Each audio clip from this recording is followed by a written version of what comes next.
Good evening, folks. It's the last day of 2020, and what a year that has been. Roll on 21. But the reason I'm doing this bit of film is I just want to record what it was like for me being brought up in Catholic institutions in Ireland in the early 50s, 1951 to be exact. 1951 was when myself, two of my brothers and my older sister were ordered by the courts to be detained till we were 16.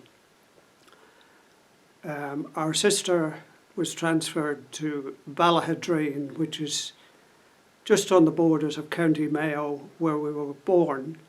But the three of us, my two other brothers, were transferred to Drogheda on the east coast for some reason, which is just north of Dublin.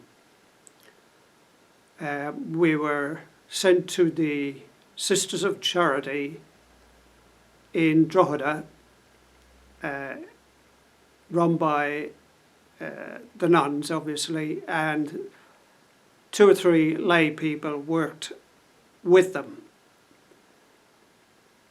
So I was about 3.5 when I arrived there. My older brother was about 16 months older, and my younger brother was 2 years old, just coming up to his second birthday. But I'll concentrate on what happened to me personally.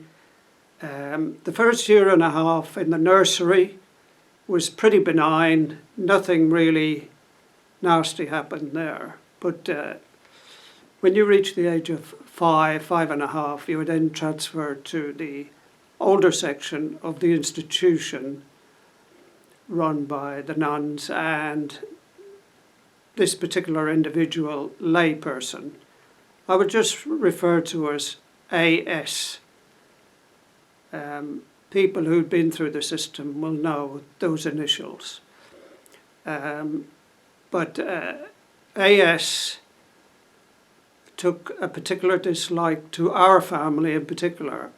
You know, each one of us came in for some sort of beating from her in our time there, but we still don't know the reason. But yeah, I had the unfortunate habit of, when I went to bed, probably through psychological and emotional upheaval in my life. We had a terrible life at home.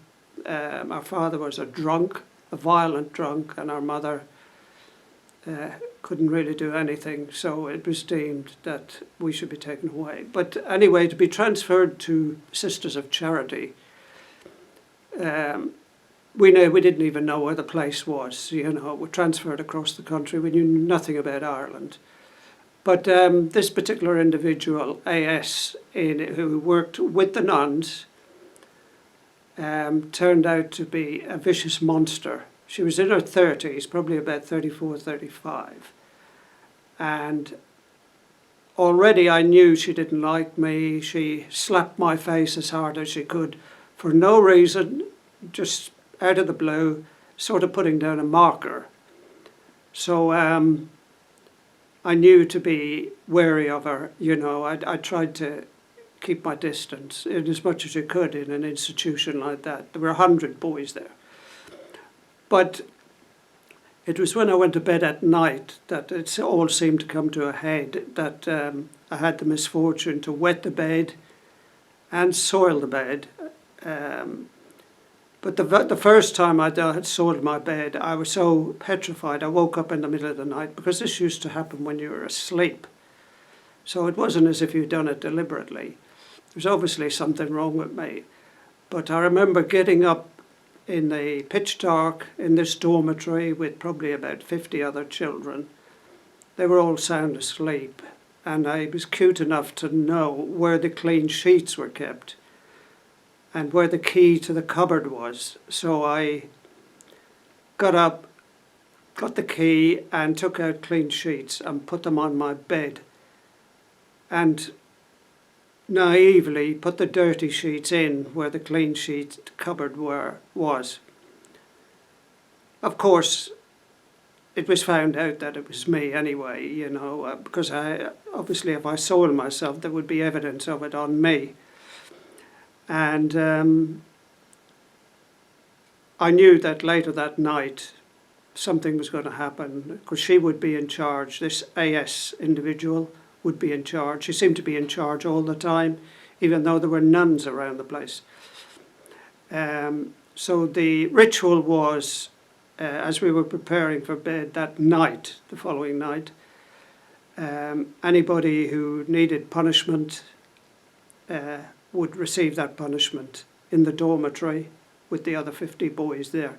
It was like a corridor down the centre of the dormitory, and you would be called into the centre of the floor. We wore nightshirts when we were in bed, but the nightshirt was pulled up over my head, and then she would get the boys, as many of them as wanted to help. They wanted to do it to please her, to keep on her good side. And you would be held by your arms and legs, so you'd be suspended in mid-air, face down, and she would get her cane and lash you with it, God knows how many times. You'd be screaming, you couldn't escape because there were several boys holding each arm and leg.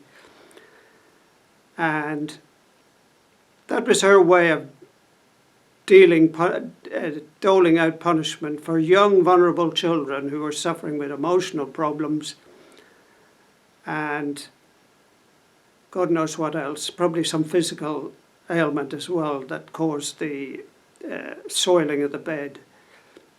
But it happened again on another few nights. But after the first night, I thought there's no point in getting up and changing the sheets. I thought I'm going to be found out. And what would happen the following morning, you'd be left to lie in the bed. The sheets and blankets would be pulled back off you, so you were lying there in your own filth with the other boys taunting you and whatever, and then she would get 2 of the older boys. They'd still be under 10, but they would be much bigger than us youngsters. They would then get you in the sheet like it was a sack, and they would be ordered to take you down to the washroom, which was a floor below. So you were effectively in a sack being carried by these 2. And there were stone steps down there, probably about 25 steps, and they would bang you off the steps as you were being carried down. You then went into the bathroom, where there were about 4 baths, but they'd put you standing in the bath, put me standing in the bath, completely naked, cold water, freezing water, and then would proceed to scrub me with a floor brush and carbolic soap. And that was painful, humiliating, degrading. And then you would be dried off after spending probably about 20 minutes in that freezing water, standing in it. And then you awaited your punishment the following night. Of course, during the day, the other boys who'd seen you lying in the bed would then make fun of you. And they knew what was coming, so the following night, obviously, the same procedure. Carried to the centre of the floor, stripped virtually with your nightshirt over your head, so you were absolutely naked, and all the boys tugging at your arms and legs. And then, same again, you would be lashed with a cane. And she would be screaming her displeasure at you. It's almost like you were being disobedient by soiling the bed. I would often class her as she would have been an ideal convert to Nazism. She would be there sorting the kids out to go into the gas chambers. But I will leave it at that for now, and I'll come back and continue the story of being brought up in a convent, supposedly. Really, it was an industrial school run by the nuns. And on that note, I'll leave it and do some more recording. Thank you for watching, and have a good new year.